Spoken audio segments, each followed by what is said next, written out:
Bonjour tout le monde, alors aujourd'hui on commence un nouveau chapitre qui se nomme les graphes. Les graphes, vous allez voir tout au long du chapitre, c'est une notion mathématique qui a beaucoup d'utilité concrète dans différents domaines.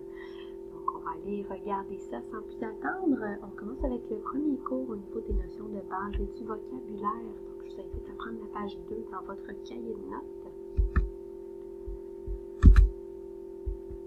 Alors, le graphe, c'est une représentation mathématique, en fait, qui va correspondre à un ensemble d'éléments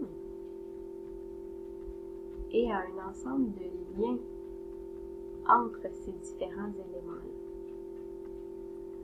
Alors, les graphes, en fait, le but, ça va être vraiment d'aller faire des choix optimaux dans différentes situations. On va aller créer des graphes pour aller prendre des choix qui vont souvent soit minimiser ou maximiser différentes situations. Donc, si on regarde juste un petit exemple d'une utilité d'un graphe, ici on présente un trajet d'autobus en différents arrêts d'autobus. Les sommets, ça représenterait ici nos arrêts, donc les différentes lettres. Et les tronçons, donc les lignes, représentent en fait le trajet d'autobus d'un arrêt à l'autre. Donc, ça peut être utile ici pour aller vraiment optimiser les déplacements de l'autobus entre les différents arrêts. Si on rentre dans les petites définitions, alors tout d'abord, les sommets des graphes, ce sont les points qui vont appartenir au graphe. Très souvent, ça va être identifié par des lettres. Mais vous allez voir d'autres fois d'autres exemples, des fois que ça va être des nombres ou des mots. Donc, les points qui appartiennent à un graphe, on appelle ça des sommets, et c'est les éléments de notre ensemble. Ensuite, une autre définition très importante, c'est la notion d'ordre. Donc, il va y avoir des exemples qui vont vous demander quel est l'ordre d'un graphe. Bien, ça va être le nombre de sommets que le graphe va avoir. Ensuite, on a la notion d'arête. Donc, une arête, ce sont les lignes qui vont venir joindre deux sommets d'un graphe. Dans l'exemple des autobus, ici, ce sont les tronçons là, entre deux arrêts. Donc, les arêtes, bien, ce sont les liens qu'on a entre les différents éléments. Très souvent, l'arête, on va la nommer en fonction des lettres des sommets qui la représentent. Donc, si par exemple, on parle de l'arête AB dans le graphe un petit peu plus haut, bien, on va l'appeler AB, BA, puis des fois avec ou sans trait d'union.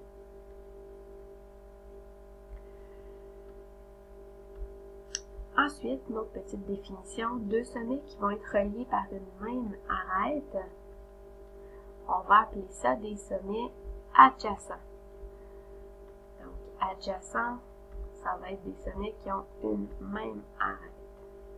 On peut les voir comme étant des sommets, si on veut, côte à côte, mais ils ne sont pas toujours à côté. Donc, ils sont reliés par une arête, on va les appeler adjacents. Parfois, il va y avoir des arêtes qui vont relier des mêmes sommets, et on va appeler ça des arêtes parallèles. Très souvent, on va les noter à l'aide de nombres qui vont être mis entre parenthèses. Ça va indiquer en fait différents chemins pour se rendre au même endroit. Donc, si je vais juste d'un petit exemple ici, parce qu'on n'en a pas juste à côté, si j'ai les sommets A et B, bien, si par exemple il y a deux chemins comme ça ici qui nous permettent de se rendre au sommet A et B, ce serait ce qu'on appelle des arêtes parallèles. Et donc, on pourrait par exemple appeler l'arête de gauche l'arête numéro 1 et celle de droite l'arête numéro 2. Donc, des arêtes qui viennent relier les mêmes sommets sont parallèles. Ensuite, on va avoir une boucle. Une boucle, c'est une arête qui débute et qui se termine au même sommet. Et finalement, une autre notion très importante, c'est la notion de degré d'un sommet. Le degré d'un sommet, qu'est-ce que c'est? Ça va être le nombre d'arêtes qui va toucher le sommet. Et une petite précision qui est importante, une boucle, là ici c'est comporte, il manque un petit R, 2 degrés. Car ses extrémités touchent au sommet. Si on regarde le graphe qu'on a mis ici dans le bas, c'est juste un petit résumé en fait des mots. Donc, vous avez les sommets ici, ce sont toutes nos lettres. On a les arêtes, et comment on les appelle, BE, EB. Vous avez une boucle ici, donc si on remarque, là, par exemple, le sommet D, si je voulais identifier son degré, j'ai une arête, 2, et là, la boucle, elle compte pour 3, 4, fait que le degré du sommet 4, du sommet D, ce serait un degré 4. Alors, voilà, au niveau des notions de base, on va aller faire les différents exemples à la page suivante. Donc, on tourne pour la page 3.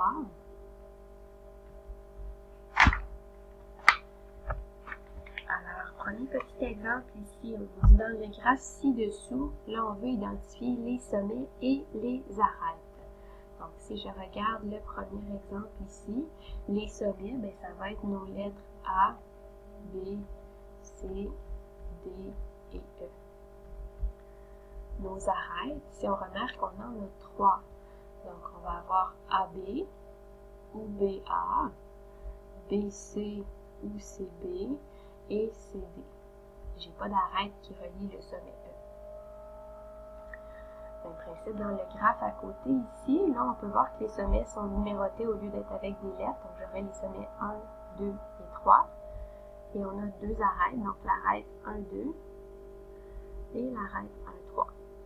Ici je mets des traits d'union pour ne pas se mélanger avec les nombres 12 et 13. Alors voilà pour ce petit exemple-là. Exemple suivant ici, plus pour rentrer dans l'ordre des notions de vocabulaire.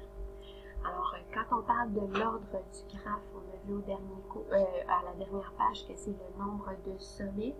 Donc ici, j'ai 1, 2, 3, 4, 5 sommets. Il ne faut pas oublier le petit point R qui est à l'extrémité. Donc, ce sera un ordre de 5. Le sommet K, quel serait son degré? Bien, il suffit de voir le nombre d'arêtes qui partent de K, donc j'en ai 2. Pour ce qui est du sommet M, on en a une, et là la boucle, on se rappelle que ça compte pour 2, donc 2, 3. Le M serait de degré 3.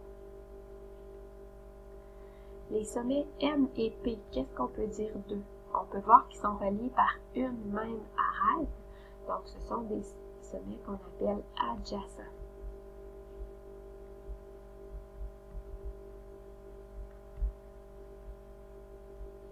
Ensuite, si on regarde l'arête K1J et K2J, qu'est-ce qu'on peut dire par rapport à ces deux arêtes-là? Mais ce sont des parallèles. Donc, l'arête K1J est parallèle à l'arête K2J. L'arête MM, donc quand c'est la même lettre, c'est une boucle.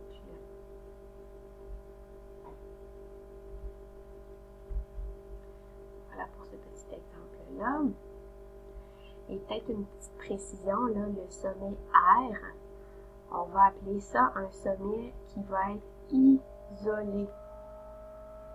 Donc, quand il n'y a aucune arête qui vienne le toucher, en fait, on appelle ça un sommet isolé. Dernier petit numéro au niveau de la page, on vous demande le degré de chaque sommet de ce graphe. Donc là, en fait, ça va être à l'identifier pour chacune des lettres, chacun des sommets qu'on a, c'est quoi leur degré respectif. C'est juste pour bien s'assurer qu'on est capable de calculer des degrés de sommet. Alors le A, si je regarde, j'ai 1, 2, 3, puisque la boucle compte double. Le sommet B, on est à 1, 2. Sommet C, 1, 2. 2 pour D encore. Même chose pour E. Là, le sommet G, on est à 1, 2, 3, 4. Oh, je ne sais pas pourquoi j'ai fait le G en premier, donc 4 pour le G. Et F, finalement, 1, 2, 3. Alors, voici pour les degrés.